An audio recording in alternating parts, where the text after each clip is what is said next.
I'm excited to be hosting the How I Scaled Top Growth Strategies with three of our top performers today. Please allow me to introduce our panel.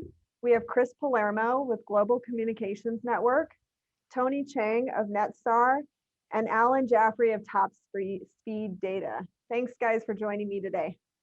Thank you. Pleasure.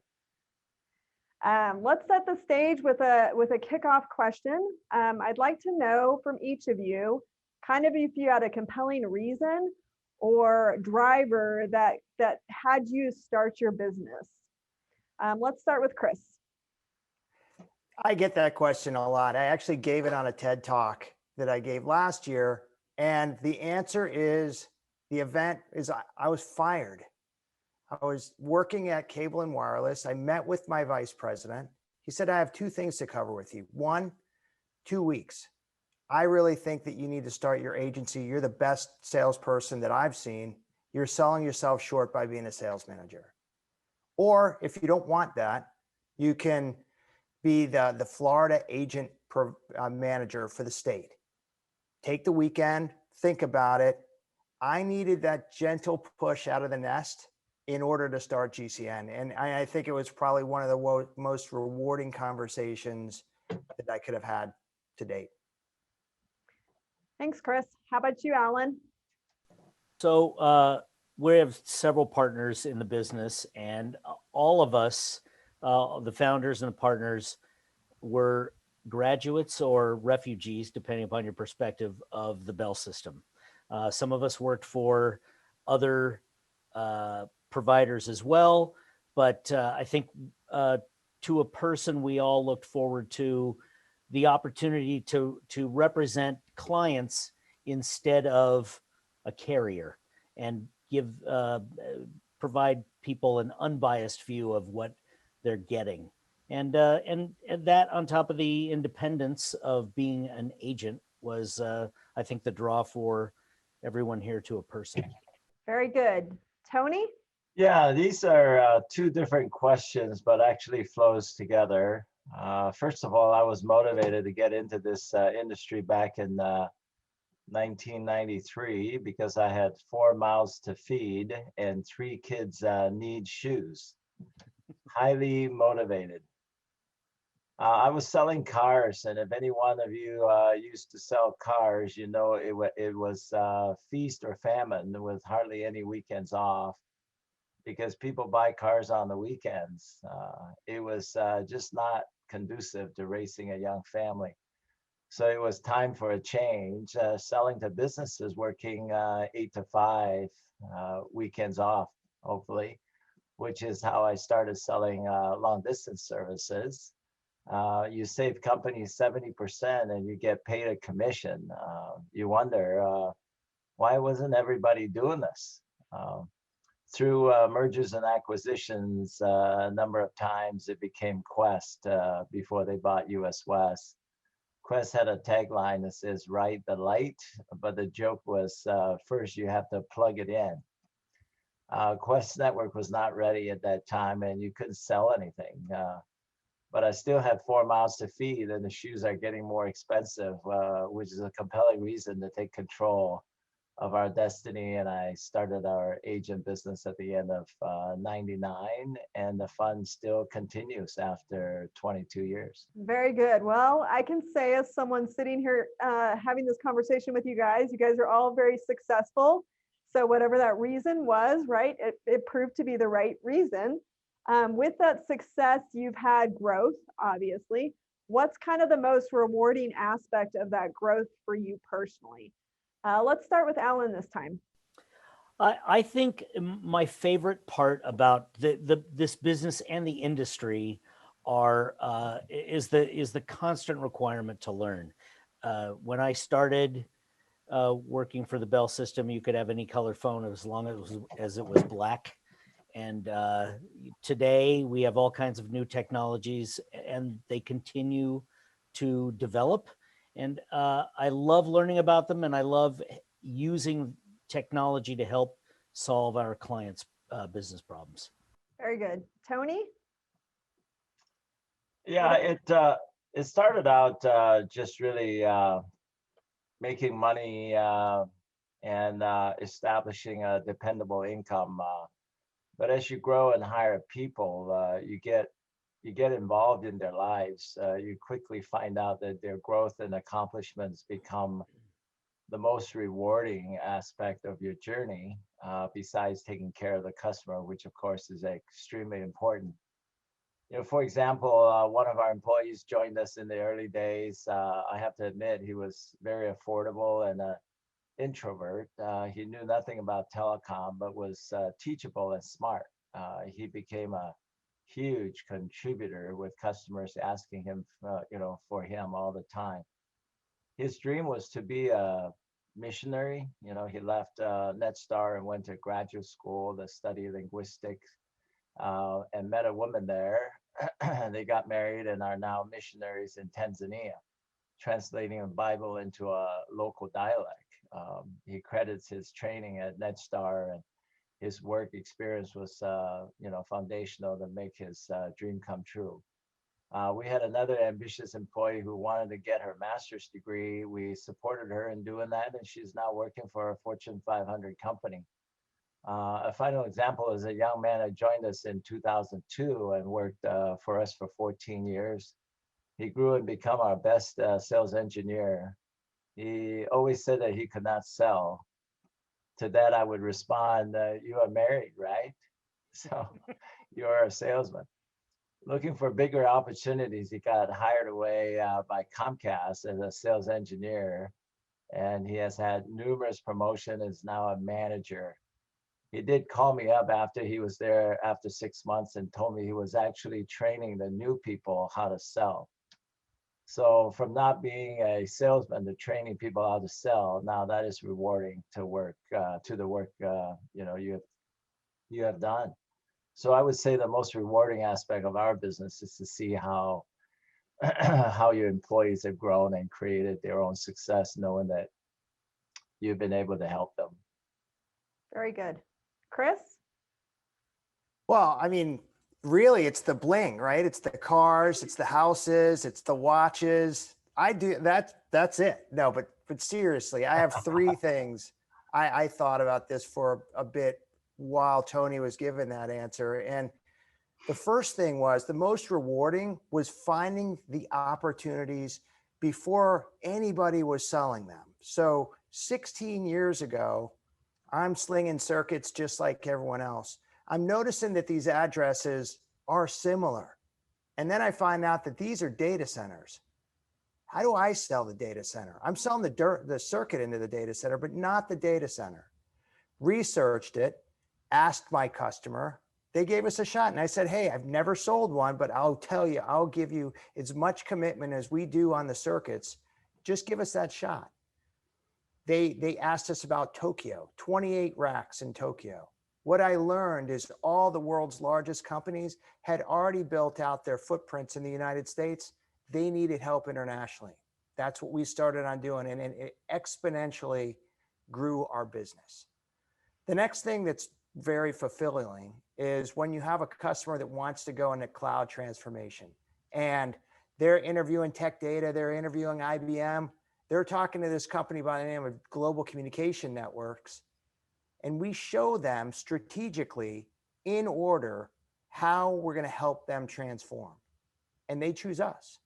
And the final thing, and this is probably the most layman term, but it's role playing with our team.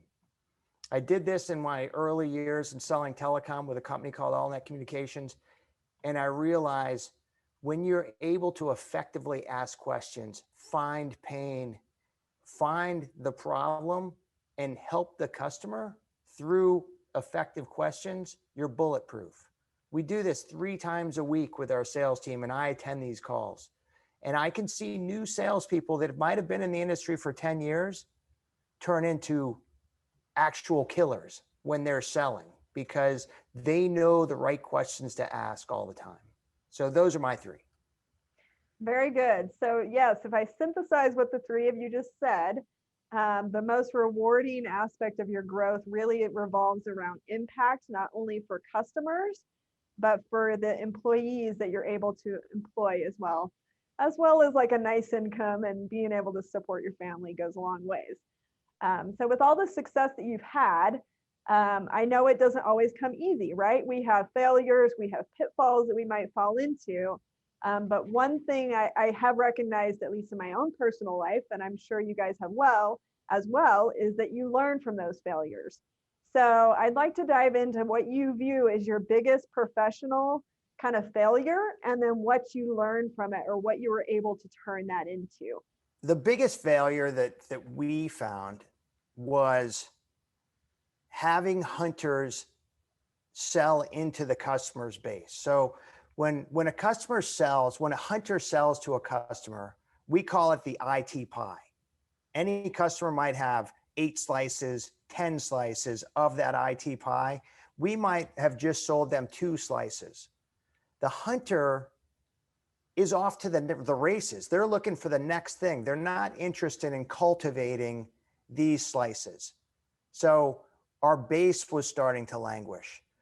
What we figured was, if we can bring in the farmer, the cultivator, the person that would grow the account, that's how we would do it. And really that's how we fixed it. These people now, they understand our clients, they understand the products and services that we don't have with them, and they get trust from the customers. And now we grow those customers, and our base has grown as a result. Very good. Tony? Yeah, 4 years ago, our business was booming, and being a leader, I thought it was time to hire a director of operations so we can grow our back end while, more new business comes through the door. I was very methodical with this search, and making sure the candidate had the right experience, the right culture, just like what you have heard about hiring. We checked the references and even talked to his fiance, the whole, enchilada. We decided to hire him, and frankly, it was a disaster. At the end of the 3rd week, I was ready to fire him. I was working for him instead of him working for me. Worst of all, he was negative and totally did not fit our culture. We terminated his employment after 3 months, but it took quite a long time to recover from the negativity he had created in the company. Napoleon Hill says, out of every adversity is the seed of an equal or greater benefit. So after this debacle, our employees came to me and suggested forming a committee from each of the departments, project managers, sales, account management, and IT. This committee would oversee the day-to-day operations and help support each other. They came to me when they needed resources and decisions. So all this time I had the talent, and all I had to do was to include them in my planning and execution. It was so rudimentary, and I missed it. Ever since then, we were on a tear, and everyone was happy and productive. People play a big role, good or bad, within an organization, especially Amen. with that cultural aspect. Amen. So great lesson. How about you, Alan? I don't know that I've had any catastrophic professional failures personally, but I will say I fail every week. And usually I'm not an introspective person, but when I do review what I'm doing over the course of a month or a quarter, I find usually that my failures are either missed opportunities or taking the wrong approach to a particular problem. So in a missed opportunity might be, not reaching out to my team appropriately or in a timely manner, or just missing what they're saying. And then with respect to taking the wrong approach, just, looking for different viewpoints when approaching it. That one of the things we do here a lot is team selling with clients. So it's nice to have different views and have people that take different approaches because we complement each other. So within your successful businesses that you guys have all built, you've made a lot of investment, whether it be your personal time, finances, sacrifices you may have made. What is kind of the most worthwhile investment you've made in your business thus far? I would say people and a dose of technology. From my standpoint, if you're going to provide a service business, you might as well provide such great service that your customers never want to leave you. In order to do that, we hire the best project managers who takes the closed sales and manages the install and services them post install. There's continuity for the customer, and it's a path of least resistance for them, for the customers. We also have account managers who are more strategic in growing the book of business and helping the customers identify what other products we can help them with. So, I mean, these are regular things that, you hear. 5 years ago, we hired a solution architect, and he developed an online fiber locator tool or on-net fiber building tool to help us manage an extremely active customer with 1,100 locations throughout the US and Canada. The tool is now called Fiber Locator. It's owned by AppSmart. And I hope people are using this tool to help find on-net providers quickly and accurately. For a company, the key has been to develop a mindset that every individual is responsible for discovering and leveraging the escalation path within the providers. This has enabled, and empowered them to be proactive instead of being reactive, to push past the status quo updates we often receive from the providers. So I would say people and technology. For us, it's really people in focus. And I won't spend a lot of time on people. We have some great folks, and we really try to invest time in education and assistance when they're working on solving customer issues. But I do want to say, I think the best investment we've made has been recent, and about 4 years ago when we decided to pivot to cloud services, and that changed our business drastically. It has not been easy for a bunch of old circuit slingers, as Chris put it, but it has definitely been rewarding, and I can't see our business having survived, let alone thrived, if we hadn't. Yeah, sometimes that investment comes in your own business strategy and knowing when you need to pivot to catch that next thing and be ready for it. How about you, Chris? Tony, I think you nailed at least you nailed my answer, but I'm going to add to it. I think project managers, that was a huge investment. It really helped us. But the example I can give is when I see a lot of these agencies, they're starting off, they sell their first $250,000 of MRR, and now they're a slave to their computer. They're doing ads, moves, changes. They're doing implementations. They're doing the work of a project manager. They're handling trouble tickets. They're not growing their business. They're stuck. They need to invest in project management. And I think once they do that, they can exponentially grow their business. You hit the nail on the head. So for all three of you specifically, the key to scaling has been adding those people and realizing that, one person can't go it alone. And it's made you all very successful. This is a people business, yeah. This is definitely a people business. Can you share with us any sort of methods or disciplines or kind of strategies that you have used to build the business that you've built today? We went into data center and we tried to be as good as possible in that. We have our project managers. We, at this point, have gotten so good at it that data centers come to us and they ask us to help them close a certain business because they might have gotten an RFP and they know that everyone else is in there. So our strategy is to help all these data centers close the business into their data center.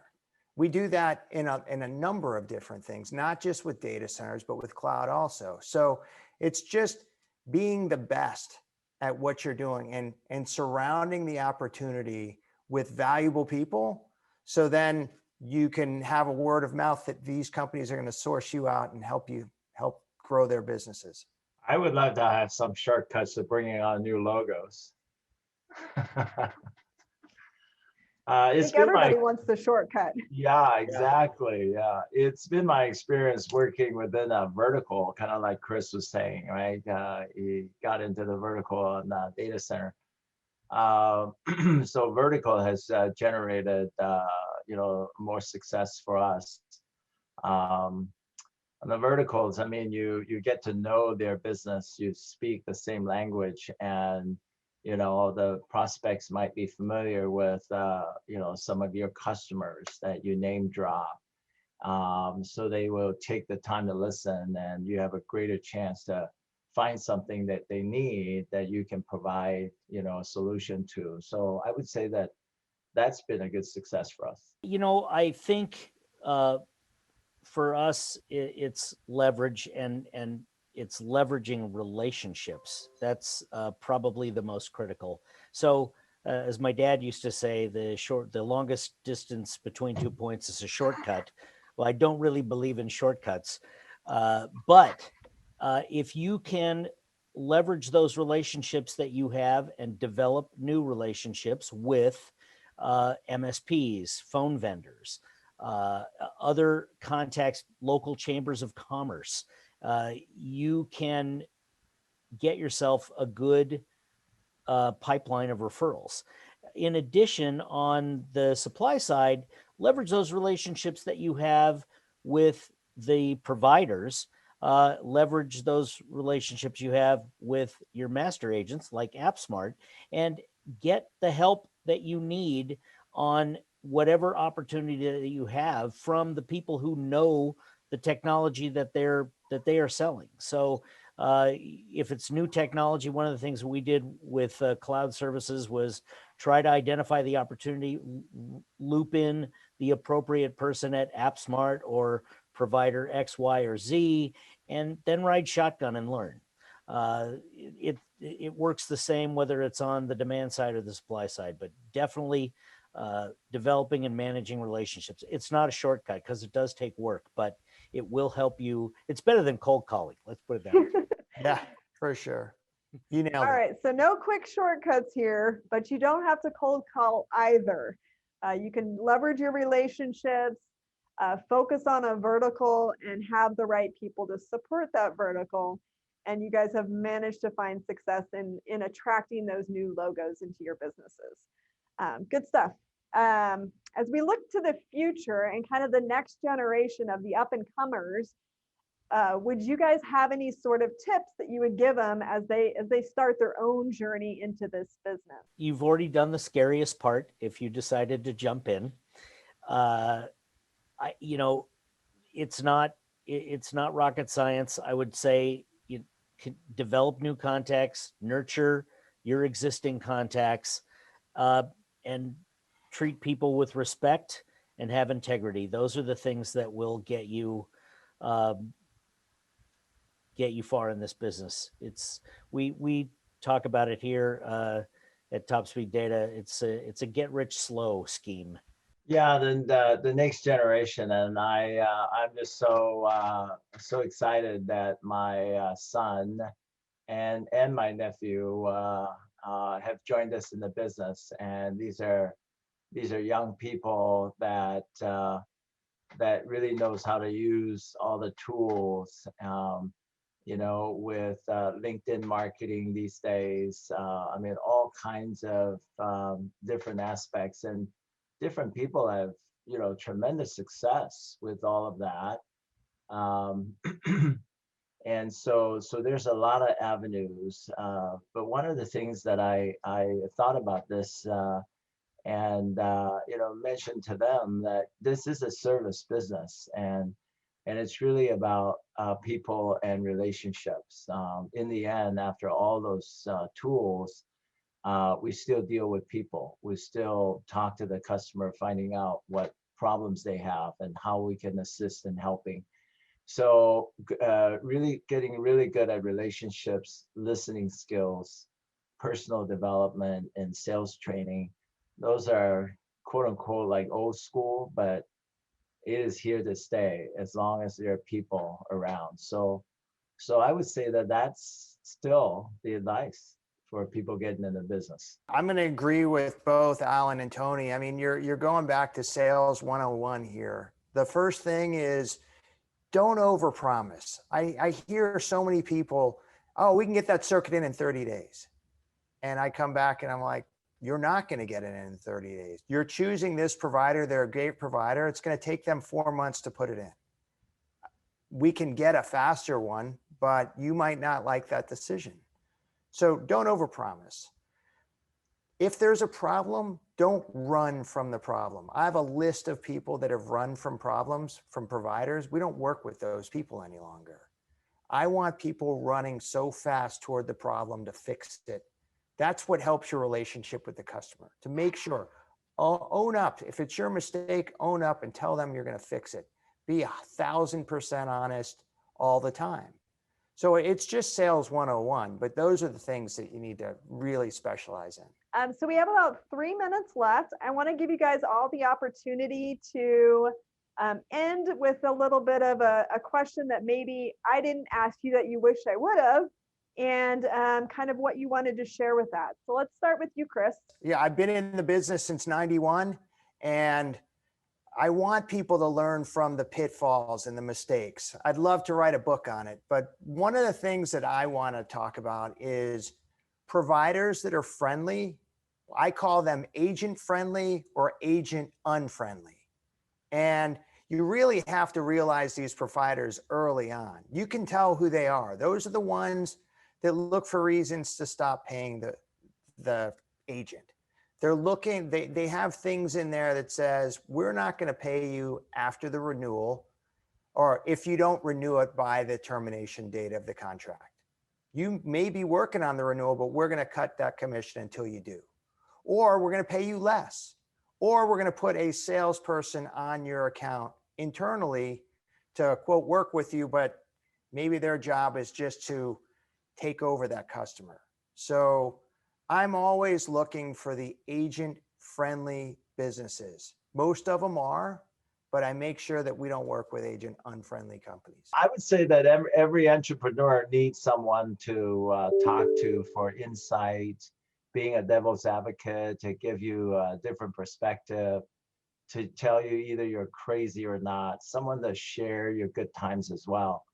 So the question then, for people are, who are the people for you? How did you find them, and how did they help you? So those are questions that are definitely should be asked. A sounding board. I like it. Yes. How about you, Alan?